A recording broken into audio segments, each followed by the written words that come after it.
laki-laki itu jarang yang bersifat lemah lembut. Dia to the point sepentingnya, karena hipotalamus tuh suaranya juga keras. Kita suaranya beda, perempuan sama laki-laki kan. Laki-laki kenceng, teriak kenceng dia. Kalau teriak besar, karena dia mimpin perang kan, seperti itu. Atau menakut-nakuti lawan. Dalam teori dasarnya manusia itu seperti itu. Tapi Rasulullah itu memerintahkan lemah lembut. Rasulullah itu lemah lembut kepada istrinya, kepada anak-anaknya.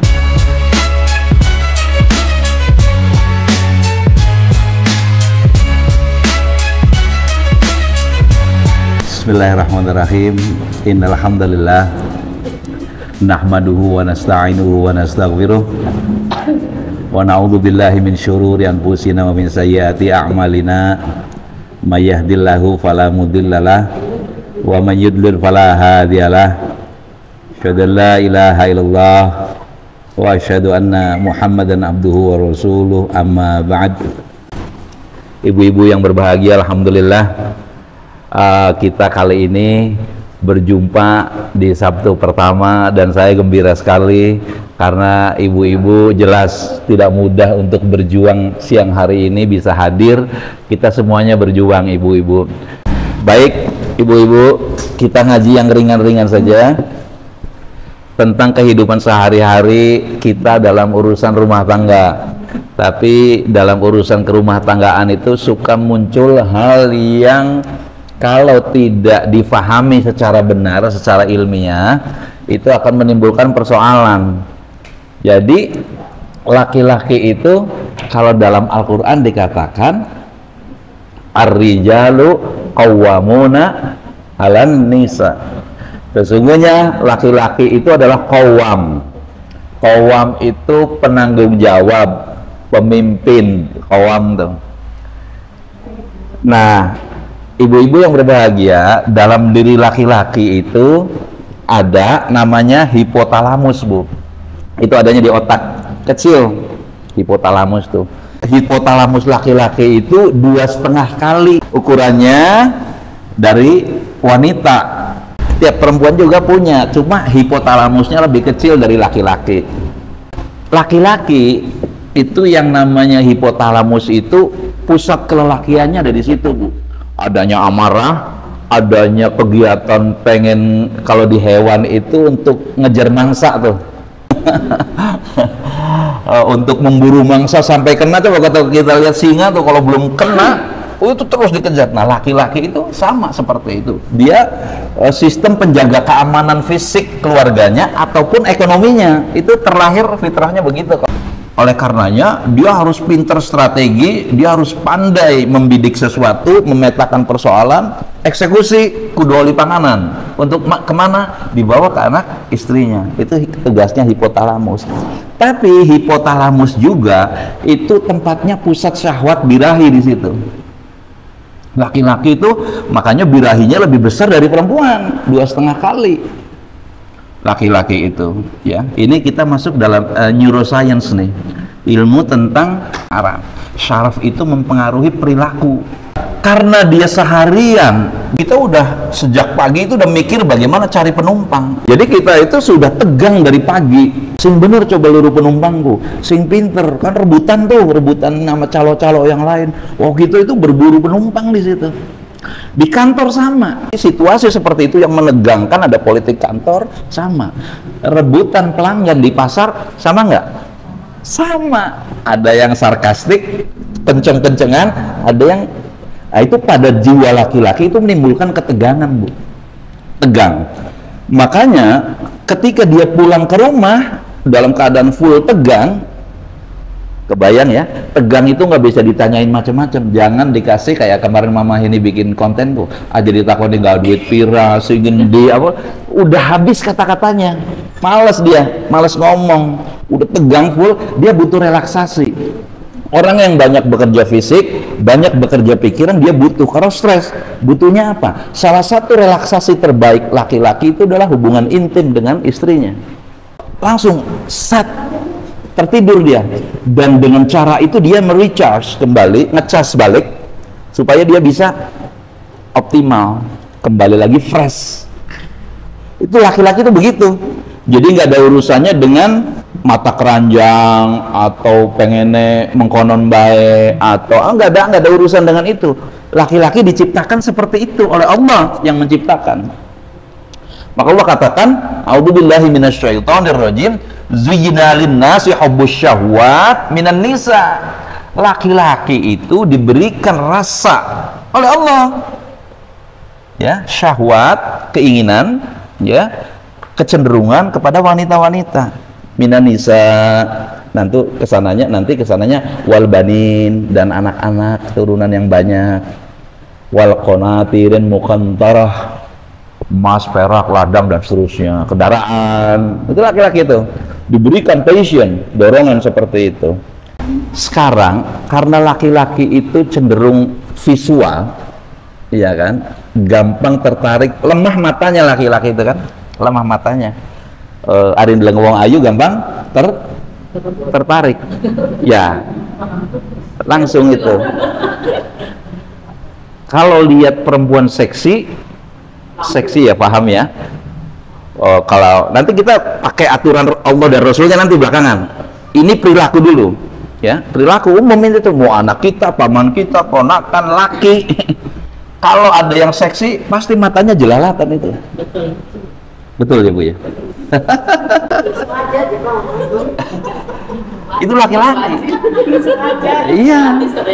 Keder ya, ada kasus begini. Mah, kalau saya memfollow perempuan-perempuan seksi, oleh beli. Ya beli ya. Marah toh? Si istrinya marah. Ya udah kalau gitu aku mau follow laki-laki seksi aja ya. Walau keder maning, ngobatnya lebih susah. Sekarang banyak laki-laki yang suka dengan laki-laki. Wah, tambah repot itu Bu. Dan kalau sudah mereka bergaulnya salah, masuk grup WA itu, masuk grup apalagi TikTok yang itu, wis angel nulungi ya. Ngeri itu ngobatinya. Jadi kalau nggak pakai aturan agama, mending mana? Tertarik ke lawan jenis atau ke sejenis? Mending ke yang lawan jenis. Ngobatinya nggak terlalu berat dalam urusan medis dan psikologi. Kalau yang sejenis double itu, double repotnya, double susahnya, seperti itu Bu ya. Nah sekarang ibu-ibu, kenapa laki-laki itu males kalau dengar keluhan perempuan? Keluhan tuh dalam artian curhat. Ditungguin kan, ditinggal dari pagi tuh kerja ya, pulang sore atau malam bahkan udah macam-macam kan, ngurusi anak ini yang repot, sama saudara ini banyak masalah tuh kan seharian.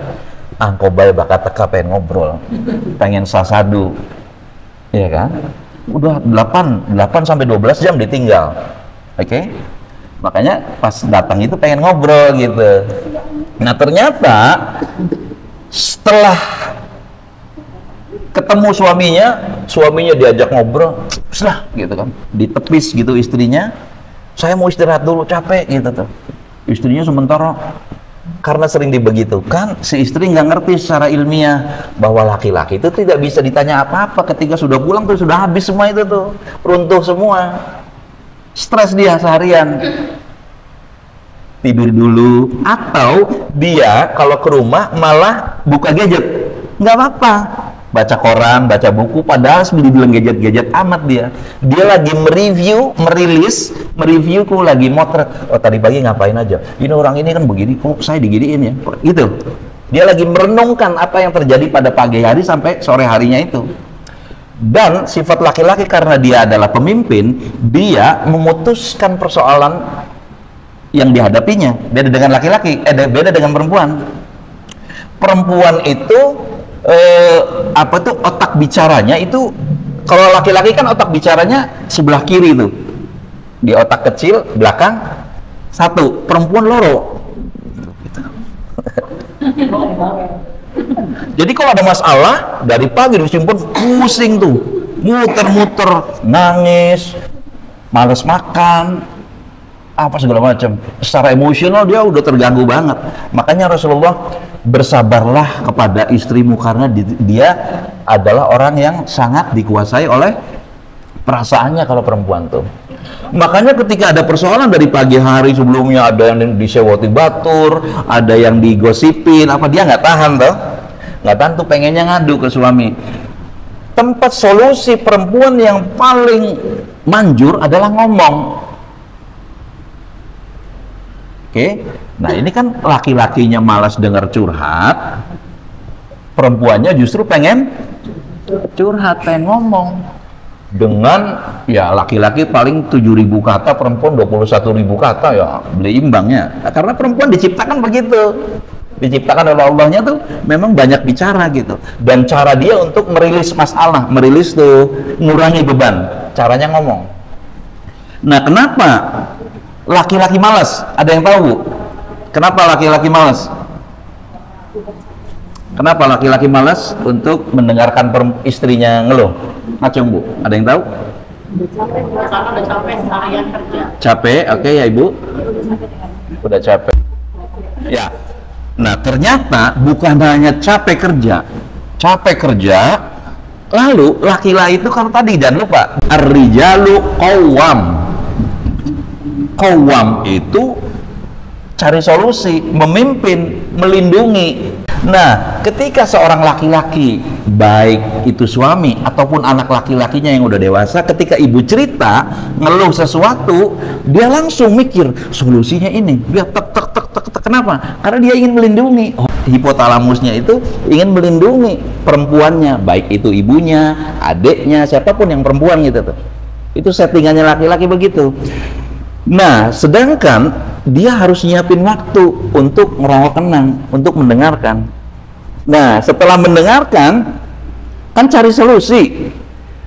Problemnya perempuan ketika dia dikasih solusi, lagi rememel, atau remelnya, lagi ngomong, dia tuh sudah ketemu tuh.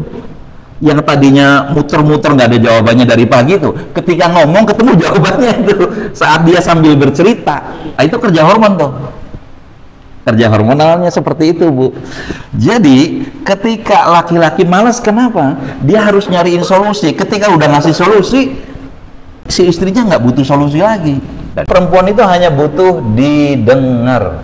Bener nggak sih, Bu? Benar. Oh, itu. Makanya kalau ada konsultasi rumah tangga yang ngadu, kebanyakan tuh perempuan yang ngeluh tuh, bukan laki-laki. Yang ngadu tuh, yang banyak masalah tuh perempuan. Yang laki-laki mah hare-hare gitu, karena dia udah tahu tiap persoalan itu solusinya begini, begini, dan begini. Nah, kalau yang perempuan kan apa itu ruwet gitu tuh, persoalan tuh kayaknya ruwet gitu, dengerinnya tuh bungeng gitu. Tapi sebetulnya kalau laki-laki yang ngerti, perempuan itu butuhnya 3 katanya tuh dalam sikap berkomunikasi. Pertama, bari ngangguk-ngangguk, iya kan. Kedua, yang ketiga, cek. Wis konon bae. Jawabannya pun sebenarnya sih.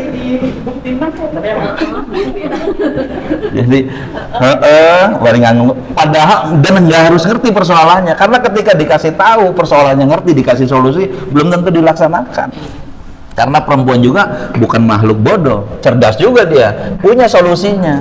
Cuma ketika numpuk dan sistematika anatomi neuroscience-nya itu sifatnya begitu, oleh Allah diciptakan apa ya, harus terrefleksikan melalui apa? Melalui bicara, alat bicara. Ari beli ngomong angel. Itulah yang kemudian para laki-laki itu banyak yang bertengkar dengan istrinya karena faktor-faktor seperti itu, ya, karena faktor-faktor tidak mampu mendengarkan.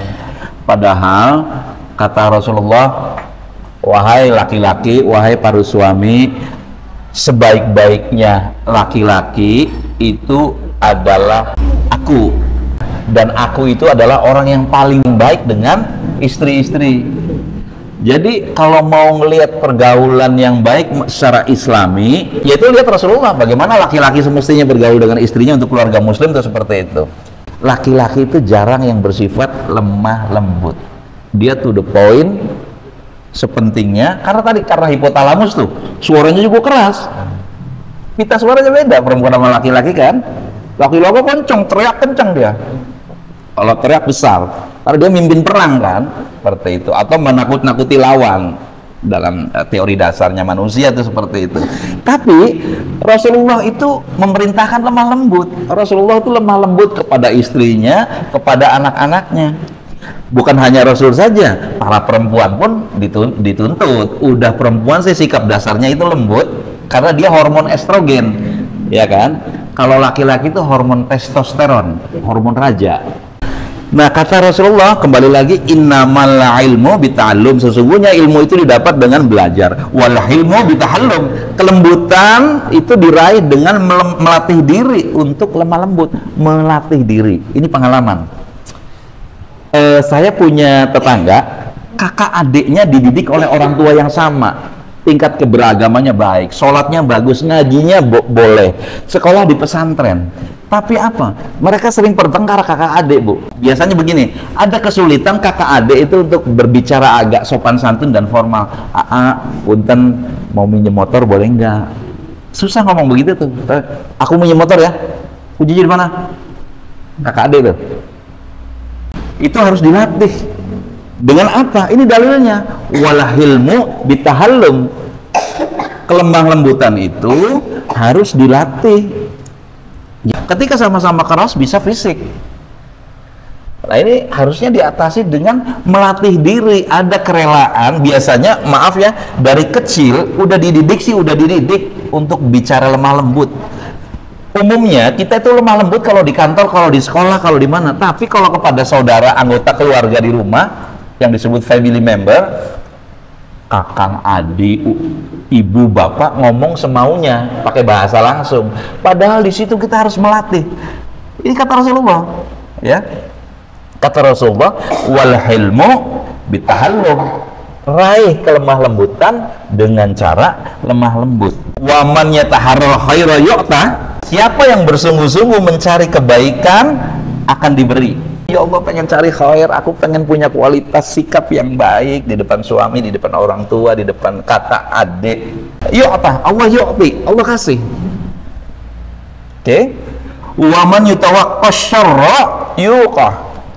Dan siapa yang berusaha menghindari kejahatan akan dijauhkan darinya.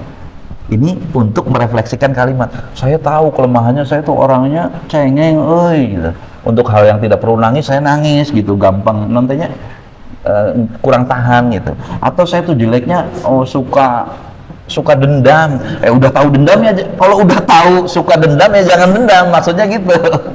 Ya. Caranya apa? Ya tadi, waman yutawaqqas syarra, kalau kamu tahu sungguh-sungguh ingin berusaha menghindari syarra, keburukan, Allah akan beri, Allah kasih, Bu. Contoh tadi, akhirnya setelah saya kasih tahu kepada tetangga saya itu untuk coba kamu kalau ke kakak apalagi ke ibu pakai bahasa baku. Kenapa suruh pakai bahasa baku? Bahasa formal kayak uang beli kenal ya. Punten badai nyambut. Aku pinjem ini dulu, boleh nggak? Kalau sesama perempuan, teteh aku minjem lipstiknya ya. Ngomong. Tapi dengan bahasa baku dan sikap kayak orang lain gitu tuh. Untuk melatih diri supaya itu menjadi melekat. Dan itu harus dilatih itu. Itu tidak mudah. Jadi betul apa yang Rasulullah katakan, harus sungguh-sungguh. Siapa yang mau meraih kebaikan belajar, bahkan dengan cara yang paling lucu sekalipun. Orang yang pemalu bisa melatih dirinya ya untuk bicara saat dibutuhkan. Buru-buru kon jadi MC. Kalau ngomong baru, kamu aja dorong-dorongan gitu tuh. Tapi kalau tuntutan sebuah kebaikan, kalau dia benar-benar belajar, bisa. Semuanya tidak ada yang nggak bisa dipelajari. Bisa dipelajari. Kalau agama mah tidak ada. Kalau udah urusannya Allah dan Rasulnya memerintahkan, siap. Sami'na wa ata'na, nurut kita mah. Seperti itu. Makanya perlu ibu mengetahui apa sih dan bagaimana Allah memerintahkan kepada kita. Nah sekarang Bu, ada sikap kita, perilaku, psikologi, kejiwaan untuk ibu supaya ngerti anak laki-laki ibu atau suami. Nggak ada kata terlambat untuk belajar, untuk meraih pahala. Ada yang namanya introvert, extrovert, lalu ambivert. Kalau introvert itu orangnya cenderung mendapatkan kenikmatan kalau dewekan tuh. Nggak seneng ada Miss Hombre atau Miss Persahabatan. Ibu-ibu senangnya tuh, wah, dia happy-nya di situ, wah, dapat energi tuh langsung. Ya, itu ekstrovert. Tapi kalau introvert tuh senangnya di kamar, menyendiri, baca gitu, bersih-bersih. Nah itu, ini tidak menceritakan baik dan buruk. Bukan, ini nggak ada, ini bebas nilai. Ini bawaan, nah itu tadi bawaan orok, watak. Nah nanti itu pun nanti bisa dirubah itu kan Bu, bisa dirubah. Introvert itu mereka pendiam, lebih suka yang tenang gitu. Tenang. Justru yang pendiam tuh lebih galak. Bisa jadi pada saat dia sering diam, nanti butuh ex-house namanya, pintu keluar lebih galak, lebih keras, bisa dalam konteks tertentu ya. Nah, mereka itu lebih suka lingkungan yang tenang ya. Tapi ada orang yang tersiksa kalau cuma 2an, 3an gitu. Ada, itu macam-macam ya, macam-macam. Itu introvert. Allah kasih orang berbeda-beda. Hai manusia, kamu itu diciptakan bersuku-suku dan berbangsa-bangsa. Untuk nanti apa? Lita'arofu. Nah, ini nanti kita ibadahnya di rumah itu adalah lita'arofu. Untuk mengenal, untuk ta'aruf. Kita kedua laki siapa sebenarnya sih? Kedua anaknya kita tuh sebetulnya siapa sih? Gitu. Ta'arufu, ya. Kemudian lebih suka percakapan yang mendalam daripada obrolan ringan. Wong introvert tuh kalau ngobrol tuh sampai dasar. Itu ibu siapa sih? Ibu Anu. Anaknya apa siapa? Tinggalnya di mana? Kerjanya apa? Oh, yang kemarin pakai mobil itu. Nah, mobilnya itu mobil tahun berapa? Dia dalam dari info yang dia dapat, dia analisa itu. Dihitung, nanti dia menilai tepat. Itu biasanya orang introvert itu jarang ngomong, tapi ininya jalan terus, dan ketika menghitung tepat. Hati-hati ibu ini atau bapak ini, hati-hati, orangnya manis di mulut tapi tidak enak belakangnya. Dia tahu karena banyak berpikir. Berbeda dengan wong kang lembeng, tidak mendalam. Iya, tentang yang umum-umum lah, tentang sabrang bawang gitu ya, yang ringan-ringan. Kalau udah dalam-dalam pusing dia nggak mau gitu. Ah, itu nggak usah dicela juga, nggak usah dicela. Ini bawaan masing-masing tiap orang seperti itu. Makanya orang yang introvert ini karena jarang bicara, kalau mau ngomong dia mikir dulu, ditimbang-timbang, nggak langsung ngomong. Seperti itu. Nah, silakan ibu mikir ibu tuh di wilayah mana, introvert apa ekstrovert. Orang introvert itu lebih milih baca buku daripada ikut arisan, botram, nonton apa, nonton ini. Dia lebih suka baca buku atau di rumah buka gadget, baca apa, masak misalkan. Dan dia tuh pegelan kalau ngobrol acara keluarga tuh, yang lain mah malah berenergi. Kalau orang introvert kalau habis ngobrol acara keluarga tuh capek banget dia tuh. Kenapa? Dia berada dalam situasi yang dia tidak inginkan gitu. Sementara diajak suaminya untuk hadir di acara keluarga, di sana dia capek banget, lelah. Tuh, ya, kalau ada yang begitu, anak ibu yang perempuan atau yang laki-laki begitu, ya sudah, pahami saja. Berarti dia introvert gitu ya. Nah, nanti kalau masalah dalam Islam kan ada masalah lelah. Tadi kan ta'allum. Kalau lelah karena ibadah, nanti kan dapat pahala. Belajar capek juga dapat pahala. Tuh Islam begitu. Karena kalau Islam sih mengenal dua, ada damai, siap-siap perang. Ada apa tuh situasi yang adem, nanti siap-siap border.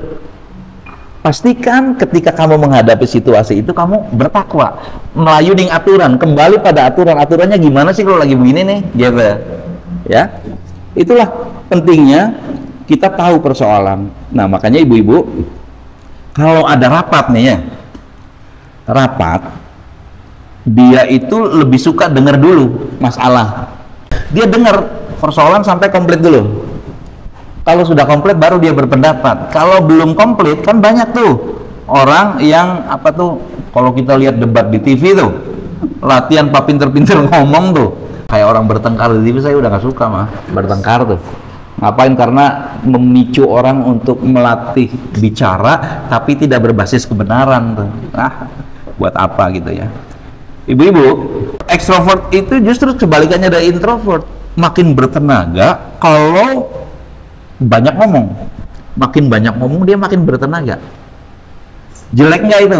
Enggak jelek, asalkan diomongannya bener mah. Nanti kita masuk pada halal haram dan baik tidak baik gitu ya. Introvert mah jarang ngomong, mikir. Kalau ekstrovert sebaiknya.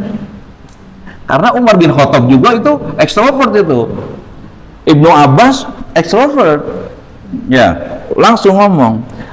Lalu kalau orang ekstrovert karena orangnya pede,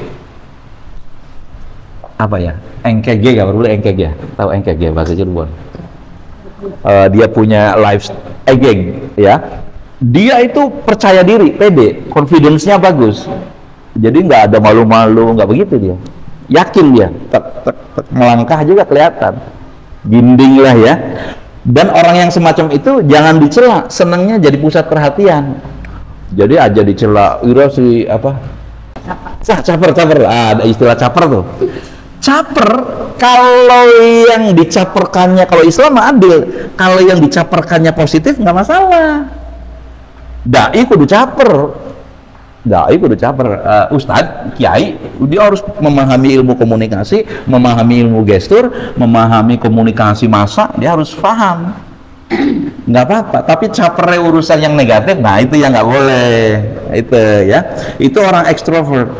Lalu orang ekstrovert itu selain senang menjadi pusat perhatian, dia juga mudah bergaul, yang tadi tuh. Wah, energinya itu bertambah-tambah, beli pegel-pegel, laka pegele judulnya. Laka pegele. Nah, ini orang-orang yang ekstrovert itu untuk jadi seorang organisatoris cocok itu. Orang-orang introvert kurang cocok. Melas anak buahnya pengen melaju untuk kemajuan organisasi, ketuanya muslah, pegel gitu. Masih nih kita pegel gitu. Tapi jangan lupa, jangan bingung, nanti ada juga ambivert. Ambivert tuh ambi, antara keduanya. Dia itu kadang-kadang bisa intro, bisa ekstro, gitu ya. Jangan bingung. Nah, kalau orang ekstrovert, pede sih, iya kan? Pede, senang bergaul, ngomong. Jadi dia itu tipenya ngomong dingin, urusan buri. Iya ya salah, itu suka begitu tuh. Orang ekstrovert tuh. Kalau dia kurang baca, kurang zikir, bahaya itu, bahaya, karena dia pimpinan jadi pusat perhatian tapi ngomongnya beli karu-karuan. Nah itu bahaya. Nah itulah ibu-ibu, ya Allah, berbahagia sekali ibu-ibu di sini, diisi dengan kebaikan-kebaikan. Mau jadi introvert, extrovert atau ambivert, aman, asal ngaji, asal baca Quran, ngerti tarjamahe, aman itu. Ini kita bahas ini tuh untuk saling memahami, Bu, saling mengerti bahwa kayak misalkan sahabat Utsman bin Affan.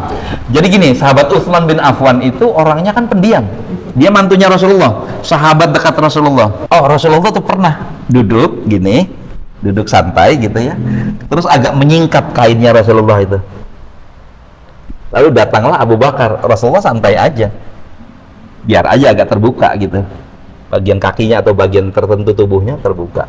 Kemudian Umar datang, Rasulullah biasa nggak merubah tempat duduknya. Pas Utsman datang, Rasulullah langsung merapihkan dirinya. Kenapa? Utsman tuh pemalu.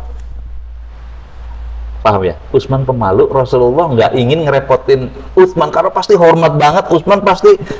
Utsman tuhnya nggak enak gitu ngelihat orang yang sangat dimuliakan, yang sangat dihormati, dia adalah Rasulnya Allah, utusan Allah, melihat dalam posisi yang tidak ideal menurut Utsman. Paham nggak? Utsman tuh ukuran idealnya tinggi, Bu. Kudu rapi, ngomong kudu alon, gampang nangis. Utsman tuh gampang nangis. Sahabat Utsman bin Affan itu memiliki sifat pemalu, tenang, pendiam, nggak banyak bicara di depan umum. Perilaku beliau sebagaimana hadis riwayat Muslim itu sangat menjaga adab. Malaikat pun malu kepadanya tuh. Malaikat itu malu kepada Utsman. Malaikat malu kepada Utsman. Saking apa? Dia punya aturan adab yang tinggi. Intinya sahabat Fatimah Az-Zahra radhiyallahu anha juga sama, sederhana, tertutup, sangat pemalu, menjaga kehormatan, kesantunan. Ini sekali lagi saya ingatkan, bukan untuk bahwa introvert itu bagus atau jelek, ekstrovert itu bagus atau jelek, tapi semuanya ini sebagai upaya kita untuk saling memahami, Bu.